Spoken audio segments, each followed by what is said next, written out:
Hello and welcome to Bible Teaching Hub. Today we'll explore the remarkable journey of the Ark of the Covenant, a sacred artifact that symbolized God's presence among the Israelites. Constructed around 1446 to 1445 BC under the guidance of Moses and crafted by Bezalel, the Ark played a pivotal role in numerous biblical events, from miraculous victories to solemn ceremonies. Join us as we delve into its construction, contents, and the significant moments it influenced throughout Israel's history. Approximately 1 year after the Exodus, around 1446 to 1445 BC, God commanded Moses to build the Ark of the Covenant during his time on Mount Sinai. The construction was entrusted to Bezalel, a skilled artisan who followed the divine specifications meticulously. The Ark was crafted from acacia wood and overlaid with pure gold, measuring about 3 3/4 feet in length, 2 1/4 feet in width, and 2 1/4 feet in height. It featured a gold mercy seat or atonement cover on top, flanked by 2 cherubim with outstretched wings. Gold rings were attached to its sides, through which poles were inserted for transportation.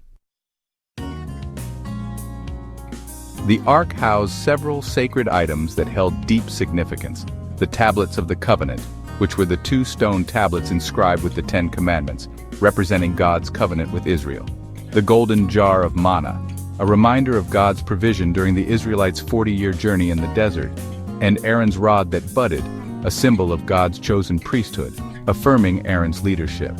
While Hebrews 9:4 indicates that all 3 items were once inside the Ark by the time of Solomon's temple, only the stone tablets remained. Let's journey through some pivotal moments where the Ark played a central role. First, crossing the Jordan River, around 1406 BC. As the Israelites prepared to enter Canaan, priests carrying the Ark stepped into the Jordan River. Miraculously, the waters halted, allowing the nation to cross on dry ground, a testament to God's power and presence. Next, the fall of Jericho, also around 1406 BC. In a divinely orchestrated strategy, the Israelites marched around Jericho once daily for 6 days, with the Ark leading the procession.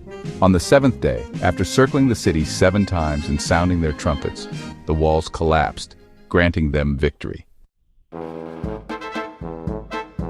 Lastly, the Battle of Aphek, also known as Ebenezer, around 1100 BC. Facing the Philistines, the Israelites brought the Ark into battle, hoping for divine favor. However, due to their disobedience, they suffered a devastating defeat, losing about 30,000 soldiers, and the Ark was captured. Plagues among the Philistines around 1100 BC. The captured Ark brought calamity upon the Philistines, afflicting them with plagues in cities like Ashdod, Ekron, and Gath. Recognizing the cause, they returned the Ark to Israel with offerings. Resting at Kiriath Jearim from around 1100 to 1000 BC. The Ark was housed in Abinadab's residence in Kiriath Jearim for about 20 years, safeguarded by his son Eleazar. Transport to Jerusalem by King David around 1000 BC.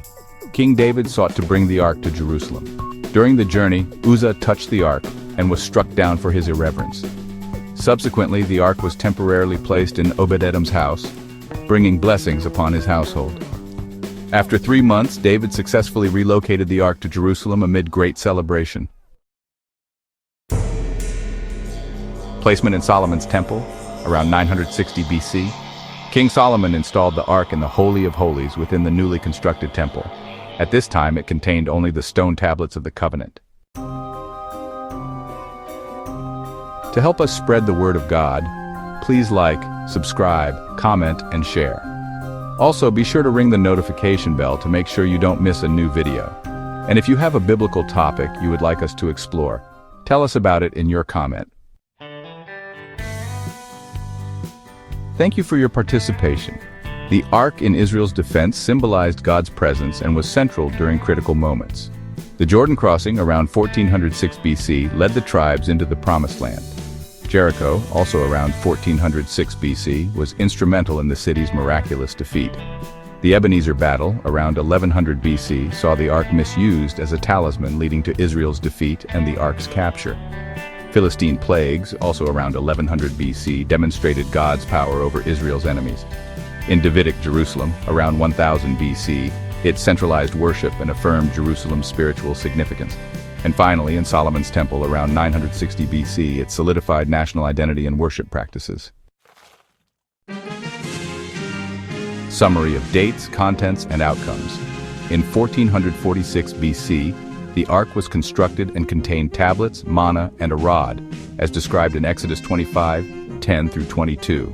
In 1406 BC, during the Jordan River crossing, the ark contained tablets, manna, and a rod, and the river parted for crossing, as detailed in Joshua 3:3 through 17. Also in 1406 BC, during the fall of Jericho, the ark contained tablets, manna, and a rod, and the walls collapsed, achieving victory, as noted in Joshua 6:1 through 20.